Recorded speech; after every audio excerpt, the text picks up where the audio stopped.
आखाती युद्धाचा फटका जवळपास सगळ्याच क्षेत्राला बसते आहे. त्यातही ट्रॅव्हल्स एजन्सीला जर म्हटलं तर तो मोठ्या प्रमाणात फटका बसत असल्याचं सुद्धा आता पुढे येताना पाहायला मिळते आहे. कारण अनेकांचे बाहेर जाण्याचे प्लॅन जे आहेत ते कुठेतरी कॅन्सल होतात आहे किंवा मग ते जाऊ शकत नाही. अशा प्रकारच्या अनेक अडचणी आहे आणि त्यामुळे ट्रॅव्हल्स एजन्सीला मोठा फटकासुद्धा त्याचा बसतो आहे. आपल्यासोबत ट्रॅव्हल एजंट असोसिएशनचे अकुलकरजी आहेत सचिव.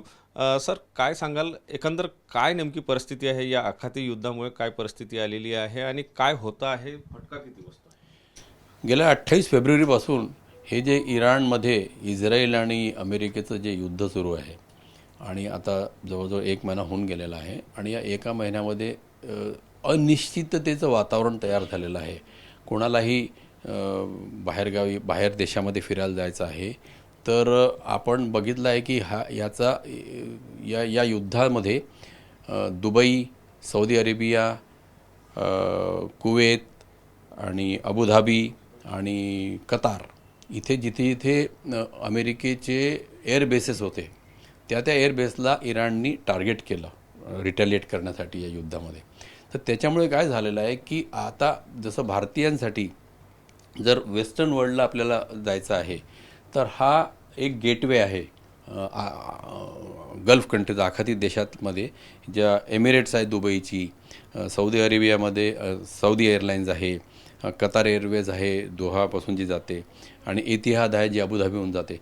ह्या फ्लाईट्स आपल्याला कन्व्हिनियंट आहेत जायसाठी. म्हणून आपल्या इथल्या पर्यटकांनी इकडे जायसाठी त्यांच्या ज्या उन्हाळ्याच्या सुट्ट्यांचे जे प्लॅन्स होते त्या प्लॅनमध्ये त्यांनी काय केलं की या डिफरंट एअरलाईन्स जे आहे आखाती देशातल्या एअरलाईन्स आहेत त्याचं तिकीट बुकिंग केलेलं होतं इकडे जायसाठी आणि पुढचे प्लॅन केले होते. ते विजा काढला होता युरोपमध्ये जायसाठी, अमेरिकेत जायसाठी आणि तिथले हॉटेल्स बुक केले होते. आता काय झालं, इथे हे बॉम्बिंग सगळं झाल्यामुळे या आखाती देशामध्ये हे आपल्याला आता दिसतं आहे की तिथल्या त्या एअरलाईन्स ऑपरेट नाही करत आहे. त्यांनी कॅन्सल केले तिथल्या फ्लाईट्स. जसं नागपूरहून कतार एअरवेज जाते तर ती कतार एअरवेज नागपूरमधून 1 महिन्यापासून उडतच नाही आहे. तर त्या लोकांनी जे प्लॅन्स केले होते ते त्यांचे प्लॅन्स पूर्ण कोलमडले. त्यांना ते रिफंड दिले एअरलाईन्सनी, पण त्या रिफंड देऊन फायदा नाही. कारण की दुसरी एअरलाईन्सनी दुसरीकडून जर जायचं या किंवा पॅसिफिक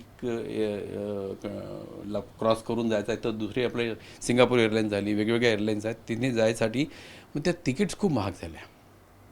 म्हणून मी ज्यांनी पहिले प्लॅन करून स्वस्तात तिकीट केलं होतं या आखाती देशातील एअरलाईन्सच्या त्या तिकिटा कॅन्सल होऊन त्यांना जर रिफंड मिळाला आहे तर रिफंड मिळाल्यावर दुसरीकडं तिकीट राहतं 2.5 पट 3 पट तिकीटचं कॉस्ट झालेली आहे. आणि एखादे 3 किंवा 4 लोकांची फॅमिली असते त्यांच्यासाठी ती खूप मोठी रक्कम होऊन जाते. त्याच्यामुळे त्यांचे प्लॅन्स कोलमडले किंवा कॅन्सल झाले. आणि याच्यामुळे दुसरं काय झालं, कॅन्सलेशनमुळे टुरिझम इंडस्ट्रीला जसं मी बुकिंग केलं असेल तर ते कॅन्सल झाले तर मला पुढं रिफंड द्यावं लागतं त्यांना, है ना.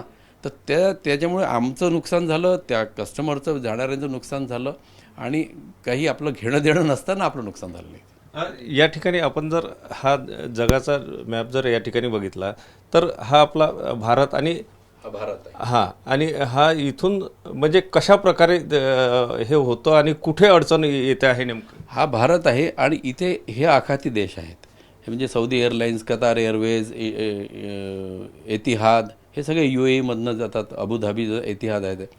तर इथनं आपण जाऊन इकडे जात होतो, इथे उडत होतो. पण आता हे बंद झाल्यामुळे हा गेटवे आहे for us to go to any western country. तर हा गेटवे आपल्यासाठी बंद झाला कारण की इथे बॉम्बिंग आणि हे सगळा प्रकार झाला. म्हणून आता आपल्याला काय करावं लागलं की हा पॅसिफिक रोडने हा ग्लोब असा असतो. तर इथनं न जाता आता आपल्याला इकडनं जावं लागतं अमेरिकेला जायचं आहे समजा. तर त्यासाठी सिंगापूर एअरलाईन्स किंवा बाकीच्या इकडला जाणाऱ्या एअरलाईन्स आपण हे करतो आहे. पण त्या खूप महाग झालेल्या आहे. जाता येत आहे पण महाग झालेलं आहे. याचा जर फटका आपण विचार केला तर साधारणतः तुमच्या इंडस्ट्रीला किती फटका बसला असं? खूप मोठा फटका आहे. कारण की कुठलीही असे जे फोर्स मॉज्युअर परिस्थिती निर्माण होते, मागे कोविडच्या वेळेस झालं, ते मागच्या वर्षी पहलगामच्या वेळेस झालं, तर सगळ्यात पहिला जो फटका बसतो तो टुरिझम इंडस्ट्रीला बसतो. आणि सगळ्यात शेवटी जी उभरती इंडस्ट्री सगळ्यात फटक्यातून बाहेर येते तर ती टुरिझम इंडस्ट्री येते. हा खूप मोठा आमचं नुकसान आहे याचं.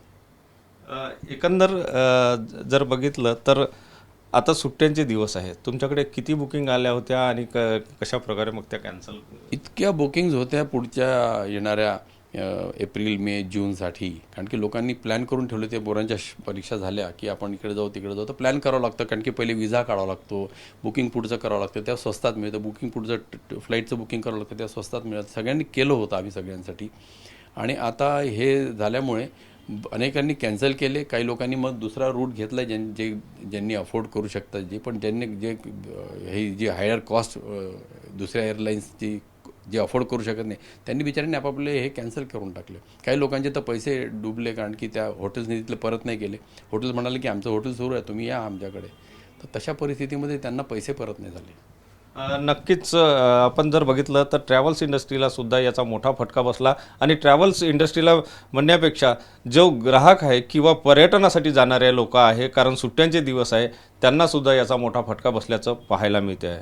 कॅमेरामन साईसह सुनील ढगे, TV9 मराठी, नागपूर.